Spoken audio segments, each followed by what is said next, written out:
The reality show Pawn Stars may have missed out on a Pokémon card that YouTube celebrity Logan Paul purchased for $150,000.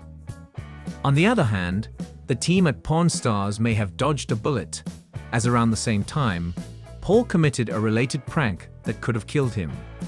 Logan Paul is controversial, and some fans feel that he doesn't respect cultural traditions or people. Paul's saving grace is that he donates to charity. He got into purchasing valuable Pokémon trading cards in 2020. Meanwhile, the Pawn Stars Pokémon episode aired in 2019. In that episode, he met collector Gary as he showed off his array of Pokémon cards. Pawn Stars cast member Rick Harrison didn't know what a Charizard was or how to pronounce Pokémon. He even laughed at the idea that the card might be valuable. He said that he thought it was a game for 8-year-olds and was shocked when Gary asked for $500,000. The stars had to bring out an expert. According to the video on YouTube, it seems that the collection was worth $500,000 at that time. As of 2021, it's estimated to be worth $5 million, which is 10 times the price. Gary has the moniker the Pokémon King because he is devoted to collecting these cards and preserving them in mint condition. People noted the coincidence of him sharing a name with protagonist Ash's rival in the 1990s English dub of the anime. Paul posted the claim to YouTube on October 14, 2020. He showed himself at the location where Gary the Pokémon dealer would meet him after flying to Las Vegas. They did a bit of negotiating, and ultimately, Paul did not get the card that he wanted. Instead, he negotiated for a PSA 10 first edition Charizard and offered to pay for it right there in cash. Gary accepted, complete with the appropriate emotional music. There are only 100 Charizard cards of this type, according to Dexerto. Gary seems to be corroborating the story, saying that selling the card was the happiest and saddest moment of my life. He also drops a bombshell, which was that he wasn't actually willing to sell this collection on Pawn Stars. Instead, Gary went in front of the cameras to show off his clout. So negotiations related to purchasing any of them would have proved futile. See Logan's claim clip below. Pawn Star fans should take the video with a grain of salt. Paul is known for being a prankster who is deceptive. He allegedly edits videos to create hype. Near the same time, he ended up in the hospital due to a Pokémon card prank that went wrong. Even though sources provide differing dates, it seems that the timeline goes this way. Paul posted a video on Instagram on October 13 that he had been duped about receiving a sticker instead of a Pikachu Illustrator card. He punched a window and ended up going to the hospital.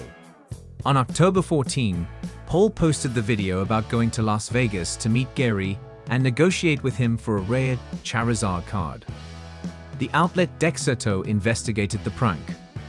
Paul posted a video on Instagram that showed him punching a window after finding out the card was a sticker.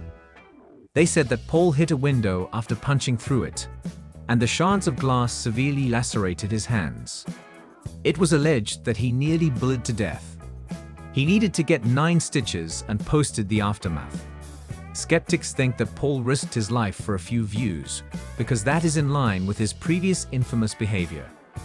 The claim of purchasing the first edition Charizard seems to be genuine since Gary confirmed that he did appear on Pawn Stars and the video is in the archives for the show.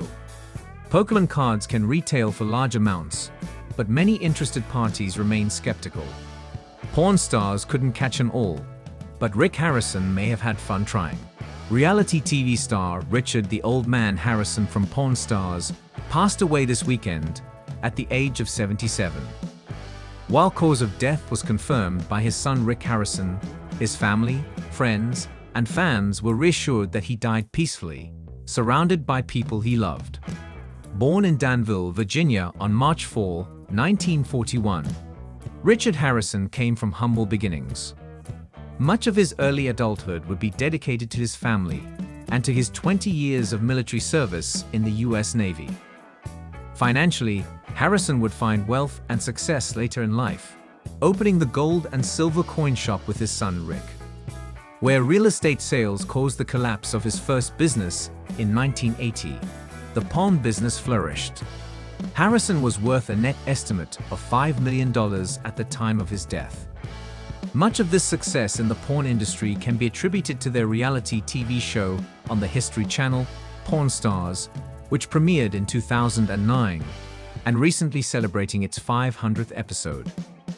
Rick Harrison confirmed his father's death in a post on his Instagram page this morning, along with a photo of Richard Harrison.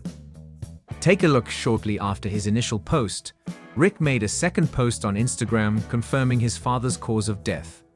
"Today I lost a friend, a father, a teacher, and so much more. The old man lost his long battle with Parkinson's this morning. Love you, Dad. See you on the other side." A photo of Harrison was posted alongside the caption, an aged portrait showing the reality star in his Navy uniform. News of his death has spread far and wide, drawing reactions from those who knew him and those who wanted to remember him. Following Rick Harrison's post, others associated with Richard Harrison in life and work also made statements of their own.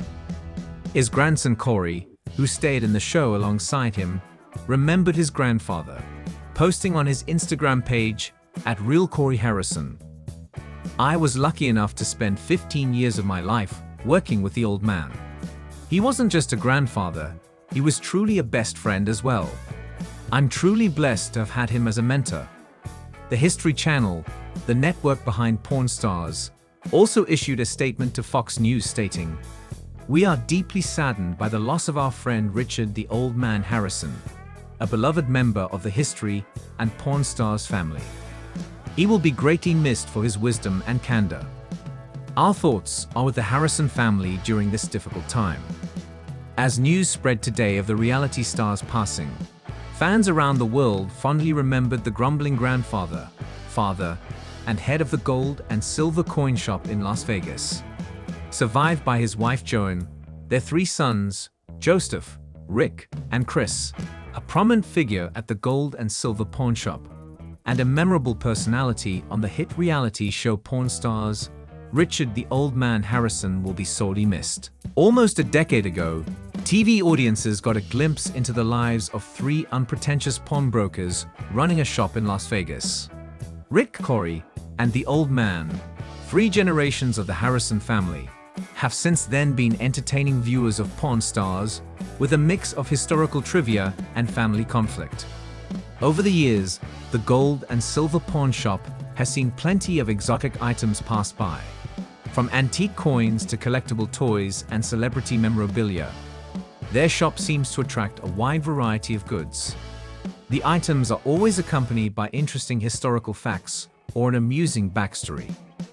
The general knowledge of the cast varies, but they each shine in an individual area of expertise.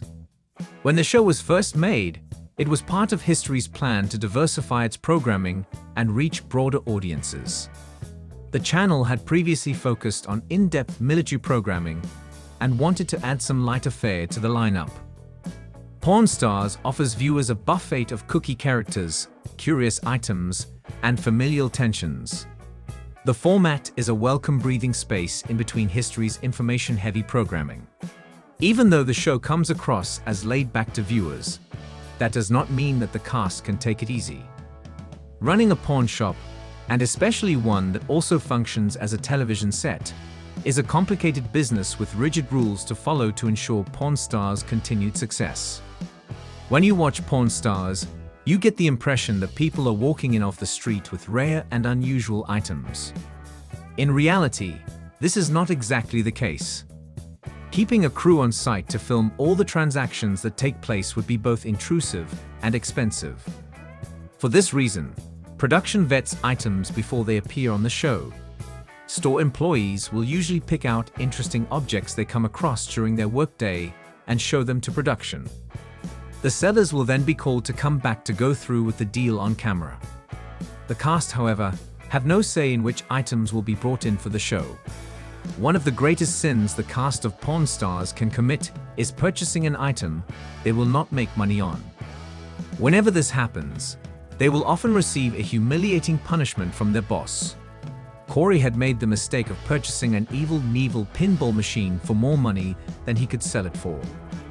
As a result, he had to set up the machine so that customers could play on it. He was also tasked with emptying the machine for quarters after each shift to make up for lost profits. A set of stringent rules and regulations set forth by the state governs the pawning business. Among these rules is the requirement for pawnbrokers to keep a book of all their transactions. This might seem like a straightforward requirement, but there are some unusual specifications that go along with the mandatory bookkeeping.